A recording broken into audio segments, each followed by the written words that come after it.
ಅಕ್ರಮ ವಲಸಿಗರಿಗೆ Modi master stroke. ವಲಸಿಗರ ನಿಯಂತ್ರಣಕ್ಕೆ ಬಂತು ಹೊಸ ಮಸೂದೆ. ವಿಜಯ ಕರ್ನಾಟಕ ವೀಕ್ಷಕರಿಗೆ ಸ್ವಾಗತ. ನಾನು ಶಂಕರ್ನ ಹೆತ್ತು. ಅಮೆರಿಕದಲ್ಲಿ ವಲಸಿಗರ ಬಗ್ಗೆ ಅಲ್ಲಿನ ಅಧ್ಯಕ್ಷ ಡೊನಾಲ್ಡ್ ಟ್ರಂಪ್ ಕಠಿಣ ನೀತಿಗಳನ್ನ ಜಾರಿಗೆ ತರುತ್ತಿದ್ದಾರೆ. ಅದೇ ಹಾದಿಯಲ್ಲಿ ಭಾರತದ ಪ್ರಧಾನಿ ನರೇಂದ್ರ ಮೋದಿ ಅವರ ಸರ್ಕಾರ ಹೆಜ್ಜೆ ಇಟ್ಟಿದ್ದು ವಲಸಿಗರು ಹಾಗೂ ವಿದೇಶಿಗರ ನಿಯಂತ್ರಣಕ್ಕಾಗಿ ಹೊಸ ಕಾನೂನನ್ನ ತರಲು ಮುಂದಾಗಿದೆ. ಇದರ ಭಾಗವಾಗಿ ಗೃಹ ಸಚಿವ ಅಮಿತ್ ಶಾ ರವರು ಮಂಗಳವಾರ ಲೋಕಸಭೆಯಲ್ಲಿ ವಲಸೆ ಮತ್ತು ವಿದೇಶಿಯರ ಮಸೂದೆ 2025 ಮಂಡಿಸಿದ್ದಾರೆ. ಇದಕ್ಕೆ ಕಾಂಗ್ರೆಸ್ ಹಾಗೂ ಇತರ ವಿರೋಧ ಪಕ್ಷಗಳು ವಿರೋಧ ವ್ಯಕ್ತಪಡಿಸಿದ್ದು ಜಂಟಿ ಸಂಸದೀಯ ಸಮಿತಿಗೆ ಮಸೂದೆಯನ್ನು ನೀಡಿ ಎಂದು ಆಗ್ರಹಿಸಿದೆ.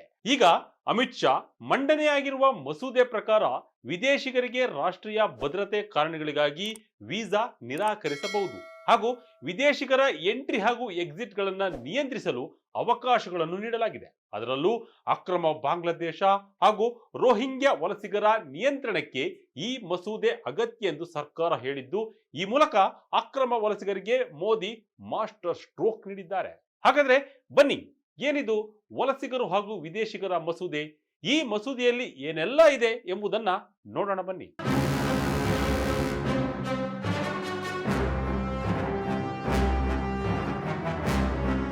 ಹೌದು, ಕೇಂದ್ರ ಗೃಹ ಸಚಿವ ಅಮಿತ್ ಶಾ ರವರು ಲೋಕಸಭೆಯಲ್ಲಿ ವಲಸೆ ಮತ್ತು ವಿದೇಶಿಯರ ಮಸೂದೆ 2025 ಮಂಗಳವಾರ ಮಂಡಿಸಿದ್ದಾರೆ. ಈ ಪ್ರಸ್ತಾವಿತ ಮಸೂದೆಯ ಪ್ರಕಾರ ಭಾರತದಲ್ಲಿ ವಿದೇಶಿಗರ ಚಲನವಲನಗಳನ್ನು ನಿರ್ಬಂಧಿಸಬಹುದಾಗಿದೆ. ಜೊತೆಗೆ ಭದ್ರತಾ ಕಾರಣ ನೀಡಿ ಅವರ ವೀಸಾ ನಿರಾಕರಿಸಬಹುದಾಗಿದೆ. ಅದಲ್ಲದೆ ಭಾರತಕ್ಕೆ ಅವರ ಪ್ರವೇಶ ಮತ್ತು ನಿರ್ಗಮನವನ್ನ ಕಂಟ್ರೋಲ್ ಮಾಡಬಹುದಾಗಿದ್ದು, ನಿಯಮಗಳನ್ನ ಉಲ್ಲಂಘಿಸಿದರೆ ದಂಡವನ್ನು ಕೂಡ ವಿಧಿಸುವ ಆಯ್ಕೆ ನೀಡಲಾಗಿದೆ. ವಲಸೆ ಮತ್ತು ವಿದೇಶಿಯರ ಮಸೂದೆ 2025ಕ್ಕೆ ಈಗಾಗಲೇ ದೇಶದಲ್ಲಿ ಈ ವಿಚಾರಕ್ಕೆ ಸಂಬಂಧಿಸಿದಂತೆ ಇರುವ ಕಾನೂನುಗಳನ್ನು ಅಪ್ಡೇಟ್ ಮಾಡುವ ಮತ್ತು ಅವುಗಳನ್ನೆಲ್ಲ ಒಂದೇ ಕಾನೂನಿನಲ್ಲಿ ತರುವ ಉದ್ದೇಶವನ್ನು ಹೊಂದಿದೆ. ಇದು ವಿಶ್ವವಿದ್ಯಾಲಯಗಳು ಮತ್ತು ಆಸ್ಪತ್ರೆಗಳು ಹಾಗೂ ಇತರ ಶಿಕ್ಷಣ ವೈದ್ಯಕೀಯ ಸಂಸ್ಥೆಗಳಿಗೆ ವಿದೇಶಿಯರ ಪ್ರವೇಶವನ್ನು ನಿಯಂತ್ರಿಸುವ ಅಧಿಕಾರವನ್ನು ಸರ್ಕಾರಕ್ಕೆ ಈ ಮಸೂದೆ ನೀಡುತ್ತದೆ. ಹೊಸ ಮಸೂದೆಯಲ್ಲಿ 4 ಕಾನೂನು ವಿಲೀನ. ವಿದೇಶಿಗರ ಗಡೀಪಾರಿಗೆ ಕೇಂದ್ರಕ್ಕೆ ಅವಕಾಶ. ವಲಸಿಗರು ಹಾಗೂ ವಿದೇಶಿಗರ ನಿಯಂತ್ರಣಕ್ಕಾಗಿ ತಂದಿರುವ ಮಸೂದೆಯಲ್ಲಿ ಹಳೆಯ 4 ಕಾನೂನುಗಳು ವಿಲೀನವಾಗಿವೆ. ದೇಶಕ್ಕೆ ವಿದೇಶಿಗರ ಪ್ರವೇಶ ನಿಯಂತ್ರಣ ಹಾಗೂ ಪಾಸ್ಪೋರ್ಟ್ ಮತ್ತು ವೀಸಾಗಳಿಗೆ ಈ ಕಾನೂನುಗಳನ್ನು ಸಂಬಂಧಿಸಿವೆ. ಅವುಗಳೆಂದರೆ ಪಾಸ್ಪೋರ್ಟ್ ಕಾಯ್ದೆ 1920, ವಿದೇಶಿಯರ ನೋಂದಣಿ ಕಾಯ್ದೆ 1939, ವಿದೇಶಿಗರ ಕಾಯ್ದೆ 1946 ಮತ್ತು ವಲಸೆ ಕಾಯ್ದೆ 2000 ಈ ಹೊಸ ಕಾನೂನಲ್ಲಿ ವಿಲೀನವಾಗಿವೆ. ಈ 4ರಲ್ಲಿ ಮೊದಲ 3 ಬ್ರಿಟಿಷರು ಜಾರಿಗೆ ತಂದಿದ್ದರು ಎಂಬುದನ್ನ ಗಮನಿಸಬೇಕಾಗಿದೆ. ಈಗ ತರಲಾಗುತ್ತಿರುವ ಹೊಸ ಕಾನೂನು ವಲಸೆ ಅಧಿಕಾರಿಗಳ ಪಾತ್ರ ಮತ್ತು ಕೆಲಸವನ್ನು ಮರು ವ್ಯಾಖ್ಯಾನಿಸುತ್ತದೆ ಎಂದು ಸರ್ಕಾರ ಹೇಳಿದ್ದು, ರಾಷ್ಟ್ರೀಯ ಭದ್ರತೆಗೆ ಅಪಾಯವಿದ್ದರೆ ವೀಸಾ ನಿರಾಕರಣೆ ಎಂಬ ಪದವನ್ನು ಕೂಡ ಸೇರಿಸಲಾಗಿದೆ. ಅದಲ್ಲದೆ ವಿದೇಶಿಗರನ್ನು ಗಡೀಪಾರು ಮಾಡುವ ಅಥವಾ ಅವರಿಗೆ ವಿನಾಯಿತಿ ನೀಡುವ ಸರ್ಕಾರದ ಸಾಮರ್ಥ್ಯವನ್ನು ಕೂಡ ಈ ಕಾನೂನಲ್ಲಿ ನಿರ್ದಿಷ್ಟಪಡಿಸಲಾಗಿದೆ. ಅಮಿತ್ ಶಾ ರವರು ಮಂಡಿಸಿರುವ ಹೊಸ ವಲಸೆ ಹಾಗೂ ವಿದೇಶಿಗರ ಮಸೂದೆಯಲ್ಲಿ ಏನೆಲ್ಲ ಇದೆ ಎಂಬುದನ್ನ ನೋಡುವುದಾದರೆ, ಪ್ರಮುಖವಾಗಿ ಒಂದೇ ಅಥವಾ ಸಂಬಂಧಿತ ವಿಷಯದ ಕುರಿತು ಈಗ ಬೇರೆ ಬೇರೆ ಕಾನೂನುಗಳು ಇದ್ದು, ಅವುಗಳ ಕ್ಲಾಶ್ ಅನ್ನು ತಪ್ಪಿಸಿ ಕಾನೂನಿನ ಭಾಷೆಯನ್ನು ಸರಳೀಕರಿಸಲು ಹೊಸ ವಲಸೆ ಮಸೂದೆಯನ್ನು ಜಾರಿಗೆ ತರಲಾಗುತ್ತಿದೆ. ಕರಡು ಮಸೂದೆಯಲ್ಲಿ 35 ವಿಭಾಗಗಳೊಂದಿಗೆ 6 ಅಧ್ಯಾಯಗಳನ್ನ ಉಲ್ಲೇಖಿಸಲಾಗಿದೆ. ಇತರೆ ಅಂಶಗಳ ಜೊತೆ ಹೊಸ ಮಸೂದೆ ವಲಸೆ ಅಧಿಕಾರಿಯ ಪಾತ್ರ ಮತ್ತು ಕಾರ್ಯದ ಬಗ್ಗೆ ಸ್ಪಷ್ಟ ಸೂಚನೆಯನ್ನು ನೀಡುತ್ತದೆ. ಅದರ ಜೊತೆ ವೀಸಾ ವಿತರಣೆ ಹಾಗೂ ಪಾಸ್ಪೋರ್ಟ್ ನೀಡಲು ಬೇಕಿರುವ ಅಗತ್ಯತೆಗಳ ಬಗ್ಗೆ ವಿವರಣೆಯನ್ನು ನೀಡುತ್ತದೆ. ಜೊತೆಗೆ ವಿದೇಶಿಗರ ನೋಂದಣಿ ಬಗ್ಗೆಯೂ ಹೊಸ ಮಸೂದೆಯಲ್ಲಿ ಉಲ್ಲೇಖವಾಗಿದೆ. ವಲಸೆ ಬ್ಯೂರೋಗೆ ಬಿಲ್ನಿಂದ ಹೆಚ್ಚಿನ ಅಧಿಕಾರ. ಭಾರತದಲ್ಲಿ ವಿದೇಶಿಯರ ನೋಂದಣಿ ಕಡ್ಡಾಯ. ಈ ಮೊದಲು ಹೇಳಿದ ಎಲ್ಲಾ ಕೆಲಸಗಳನ್ನ ಸದ್ಯ ವಲಸೆ ಬ್ಯೂರೋ ಅಥವಾ ಇಮಿಗ್ರೇಷನ್ ಬ್ಯೂರೋ ನಿರ್ವಹಿಸುತ್ತದೆ. ರಾಷ್ಟ್ರೀಯ ಭದ್ರತೆಯನ್ನು ಖಾತ್ರಿಪಡಿಸುವ ನಿಟ್ಟಿನಲ್ಲಿ ಕಾನೂನುಬದ್ಧ ಪ್ರಯಾಣಿಕರಿಗೆ ಅನುಕೂಲವಾಗುವಂತೆ ವೃತ್ತಿಪರ, ಪರಿಣಾಮಕಾರಿ ಹಾಗೂ ಸಮರ್ಥ ವಲಸೆ ಸೇವೆಯನ್ನ ನೀಡಲಾಗುತ್ತಿದೆ. ಈಗ ಮಂಡನೆಯಾಗಿರುವ ಹೊಸ ಕಾನೂನು ಈ ವಲಸೆ ಬ್ಯೂರೋಗೆ ಹೆಚ್ಚಿನ ಕಾನೂನು ಬೆಂಬಲವನ್ನ ನೀಡುತ್ತದೆ. ಇನ್ನು ಹೊಸ ಕಾನೂನು ವಿದೇಶಿಗರಿಗೆ ಪ್ರವೇಶ ನೀಡುವ ವಿಶ್ವವಿದ್ಯಾಲಯಗಳು ಮತ್ತು ಆಸ್ಪತ್ರೆಗಳನ್ನು ಕೂಡ ನಿಯಂತ್ರಿಸಲಿದೆ. ಈ ವಿಚಾರವಾಗಿ ಇದುವರೆಗೂ ಯಾವುದೇ ನಿಯಮಗಳು ಇಲ್ಲದಿರುವುದರಿಂದ ಈ ನಿಯಮಗಳ ಅಗತ್ಯವಿತ್ತು ಎಂದು ಕೇಂದ್ರ ಸರ್ಕಾರ ಹೇಳಿದೆ.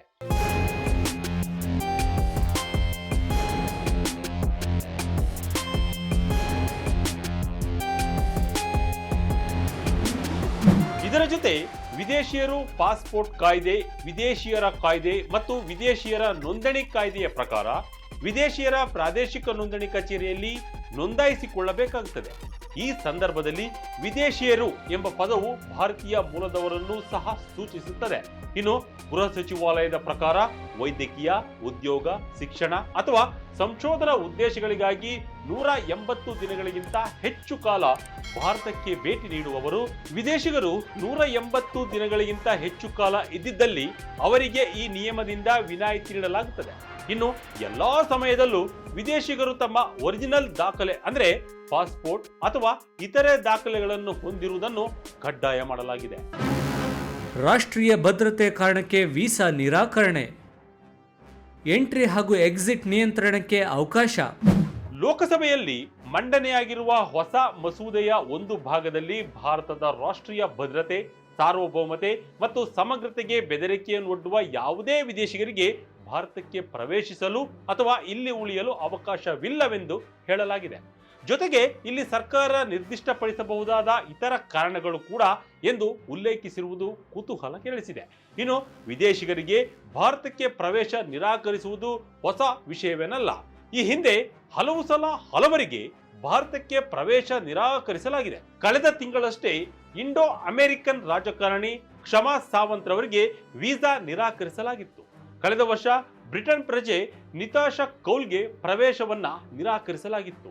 ಇದರ ಜೊತೆ ವಿದೇಶಿಗರಿಗೆ ಭಾರತಕ್ಕೆ ಎಂಟ್ರಿ ಅಥವಾ ಎಕ್ಸಿಟ್ಗೂ ನಿರ್ಬಂಧ ವಿಧಿಸಲು ಕೇಂದ್ರ ಸರ್ಕಾರಕ್ಕೆ ಅವಕಾಶ ನೀಡಲಾಗಿದೆ.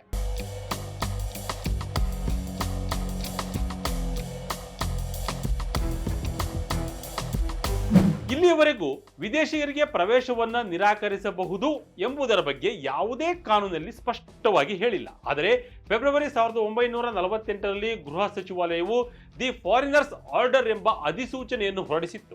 ಅದರ ಪ್ರಕಾರ ಮಾನ್ಯತೆ ಪಡೆದ ವೀಸಾ ಹೊಂದಿಲ್ಲದಿದ್ದರೆ ಅಥವಾ ಮಾನಸಿಕ ಅಸ್ವಸ್ಥರಾಗಿದ್ದರೆ ಅಥವಾ ಸಾಂಕ್ರಾಮಿಕ ಕಾಯಿಲೆಯಿಂದ ಬಳಲುತ್ತಿದ್ದರೆ ಅಥವಾ ಅಪರಾಧಕ್ಕಾಗಿ ವಿದೇಶದಲ್ಲಿ ಶಿಕ್ಷೆ ವಿಧಿಸಲ್ಪಟ್ಟರೆ ಅವರ ಪ್ರವೇಶವನ್ನ ನಿರಾಕರಿಸಲು ಅವಕಾಶ ಮಾಡಿಕೊಟ್ಟಿತ್ತು. ಇದರ ಜೊತೆಗೆ ಪ್ರಾಧಿಕಾರ ಕೂಡ ವಿದೇಶಿಗರ ಪ್ರವೇಶವನ್ನು ನಿರಾಕರಿಸಬಹುದಿತ್ತು. ಕಾನೂನು ಉಲ್ಲಂಘಿಸಿದ್ರೆ ಇದೆ ಭಾರಿ ಶಿಕ್ಷೆ, ದಂಡ.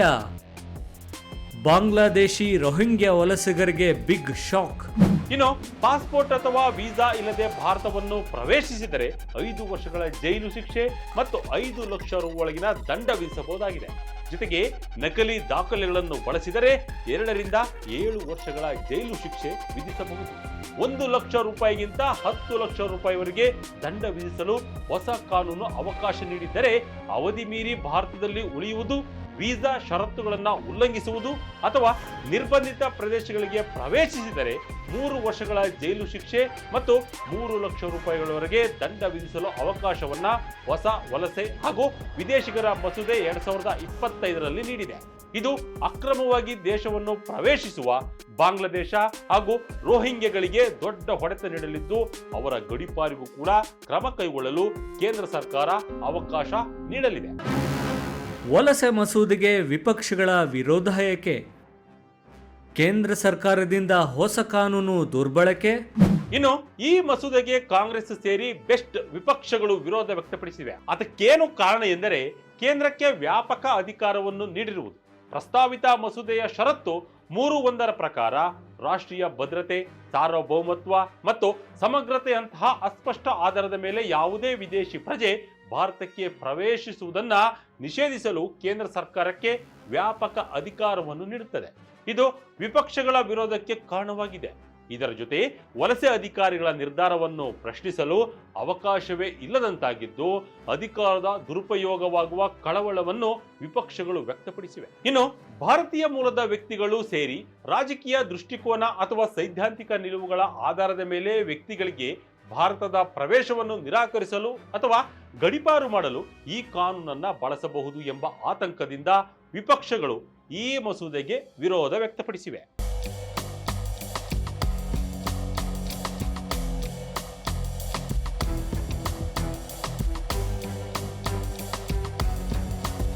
ಒಟ್ಟಿನಲ್ಲಿ ಅಕ್ರಮ ಬಾಂಗ್ಲಾದೇಶಿ ಹಾಗೂ ರೋಹಿಂಗ್ಯಾ ವಲಸಿಗರ ನಿಯಂತ್ರಣಕ್ಕಾಗಿ ಕೇಂದ್ರ ಸರ್ಕಾರ ಮಹತ್ವದ ಹೆಜ್ಜೆಯನ್ನು ಇಟ್ಟಿದೆ. ವಿಶ್ವದ ಹಲವು ದೇಶಗಳು ವಲಸಿಗರ ವಿರುದ್ಧ ಆಪರೇಷನ್ ಶುರು ಮಾಡಿರುವಾಗ ಭಾರತ ಕೂಡ ನೇಷನ್ ಫಸ್ಟ್ ಎಂಬಂತೆ ವಲಸೆ ನಿಯಂತ್ರಣಕ್ಕೆ ಕಾನೂನು ತರುತ್ತಿರುವುದು ಸ್ವಾಗತಾರ್ಹ.